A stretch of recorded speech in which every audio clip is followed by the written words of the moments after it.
أول ما بتسمع اسم كليوباترا إيه اللي بيجي في دماغك؟ ملكة عظيمة ولا ست ذكية ولا زوجة خاينة ولا يمكن حبيبة منتحرة؟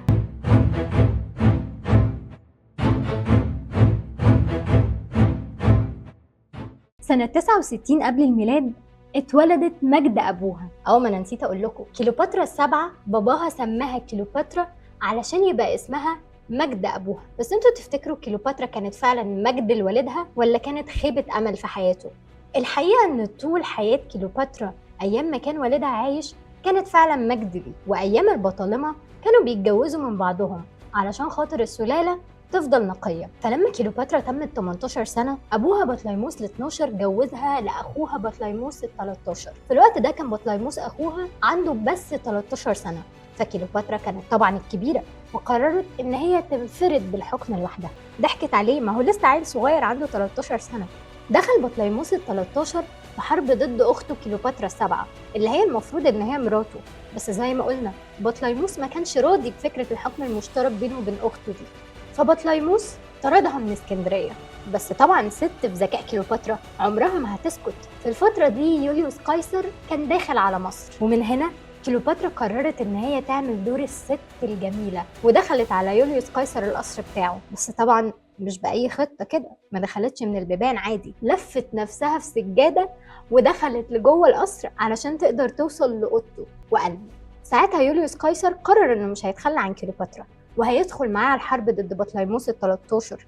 ودخلوا الحرب وكسبت كليوباترا عرش اسكندرية. وفي نهاية الحرب مات أخوها بطليموس ال 13 في معركة النيل. رجعت كليوباترا اسكندرية ومسكت الحكم مع أخوها بطليموس ال 14، وطبعا عشان تقدر تتشارك معاه للأسف اضطرت تتجوزه. بس طبعا لو فاكر إن علاقة يوليوس قيصر وكليوباترا انتهت عند جوازها تبقى غلطان. كليوباترا كانت زوجة خاينة زي ما كانت ملكة ذكية، وفضلت كليوباترا تستغل في يوليوس قيصر لحد ما وقع في حبها واتسحر بجمالها واتجوزوا، بس مش جواز شرعي، وخلفوا ابنهم قيصرون أو بطليموس قيصرون. لما رجع قيصر لروما دعا كليوباترا إن هي تيجي تعيش معاه هي وابنها، وهناك اتكرموا آخر كرم، ما هي تبقى عشيقة يوليوس قيصر، لدرجة إن الأهالي في روما عملوا لها تمثال من كتر ما كانوا بيحبوها. وعلشان احنا عارفين إن أي راجل وست لازم بتدور حواليهم الإشاعات، فكليوباترا أول لما وصلت روما بابنها قيصرون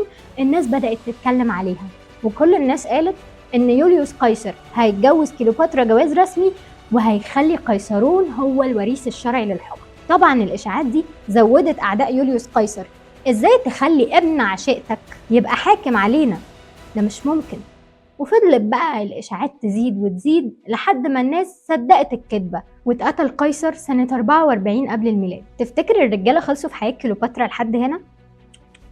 بعد ما قيصر مات كليوباترا خافت وقالت الناس دي هيقتلوني يا إما هيقتلوا ابني، فراحت واخدة ابنها ورجعت تاني على مصر. وهناك بعد ما وصلت بشوية بطليموس ال 14 كان اتكل على الله، فكده كل الرجالة اللي في حياة كليوباترا كانوا خلصوا. بس لا، كليوباترا ما بتهداش، وفي راجل تاني جاي في الطريق اللي احنا بقى كلنا عارفينه، أنطونيو أو مارك أنتوني بقى. خلونا نقول الاسم التاريخي الصح يا جماعة علشان احنا مش في مسرحية. كان طول الوقت في حروب مع أكتافيوس وكان نفسه إن مصر تساعده، بس للأسف مصر كانت في حالة فقر بسبب الفيضان. لكن كليوباترا طبعا ما تتوصاش طول ما الحكاية فيها راجل، وراحت فورا علشان تساعد مارك أنتوني إن هو يكسب الحرب. وفعلا انتصر مارك أنتوني في الحرب، وكله بفضل معونات كليوباترا. فأول ما الحرب خلصت ورجع على مقر حكمه دعا كليوباترا لمدينة طرسوس في تركيا، قال يعني عشان يسمع منها قصة موت قيصر.